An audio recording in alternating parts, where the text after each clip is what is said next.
Monsieur le Président, nous avons bien pris connaissance du débat d'orientation budgétaire 2023 du pays Sud, gouverné par le président Muselier. En effet, en lisant votre introduction, on se croirait dans un autre pays que la France. Sans doute avons-nous manqué quelque chose, mais il vous reste encore un petit peu de temps, et vous avez du temps, pour devenir président de la République, pourvu que cette République ne soit pas bananière, comme le dirait Éric Ciotti. Au-delà du champ lexical étatique, vous nous servez une cobe d'avance à toutes les sauces. Rassurez-vous, nous avons bien compris que vous vous étiez mis au vert, pas besoin de le répéter, autant dans vos documents. Vous avez surtout un macronisme d'avance. Vous avez recyclé Éric Diard, que je salue et à qui je souhaite la bienvenue, et le ministre de l'Intérieur déchu, M. Castaner, au port de Marseille. Un avant-goût du grand recyclage qui aura lieu en 2027 lorsque la Macronie s'écroulera. Ensuite, toujours dans votre introduction, vous nous expliquez que vous luttez pour la diversité, que vous voulez valoriser les ressources et le milieu naturel, mais naturellement, vous ne mentionnez pas les hectares entiers qui sont réduits en cendres pour l'installation de panneaux solaires dans les Alpes de Haute-Provence. Et enfin, après la région Sud, vous voulez nous vendre le nouveau dispositif appelé « Nos territoires d'abord ».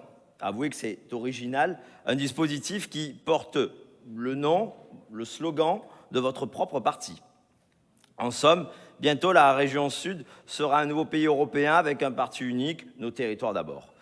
Vous devriez ajouter dans les petites lignes de fin de contrat, sauf pour ceux qui n'ont pas voté pour vous ou qui ne vous ont pas assez soutenu. Pour finir sur cette introduction, vous nous parlez de sécurité. Même si ce n'est pas le rôle premier de la région, l'État et la région échouent dans ce domaine. Il y a une augmentation de plus de 12% de la délinquance dans notre région en 2022. En 20 ans, le nombre de victimes de coups et blessures a augmenté de 195%. L'autoglorification et la méthode Coué pour s'auto-convaincre que tout ce que l'on fait est excellent s'arrête souvent là où le réel commence, c'est-à-dire face aux chiffres. Les chiffres, parlons-en. Votre présentation ressemble à une véritable roulette russe, si j'ose dire. Sur une question purement formelle, votre présentation des recettes en tableau, page 60, est extrêmement bien faite. En revanche, nous devons beaucoup apprécier avoir la même transparence quant aux dépenses que vous semblez cacher.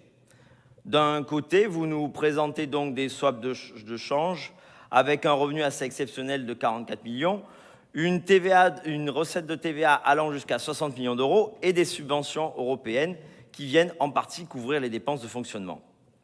En parallèle, les dépenses de fonctionnement augmentent et les dépenses d'investissement également augmentent d'année en année. Au préalable, sur les fonds européens, nous croyons toujours bon de rappeler qu'il s'agit d'un juste retour pour le contribuable français. La France est un contributeur net au budget de l'Union européenne et les Français sont toujours très heureux, en effet, de revoir la couleur de leur argent, ce qui est rarement le cas. Sur l'équilibre du budget, Monsieur le Président, vous équilibrez votre budget sur une recette de TVA qui pourrait disparaître du jour au lendemain. Vous faites fi du contexte actuel, avec les pénuries qui nous touchent, la reprise du Covid, l'inflation.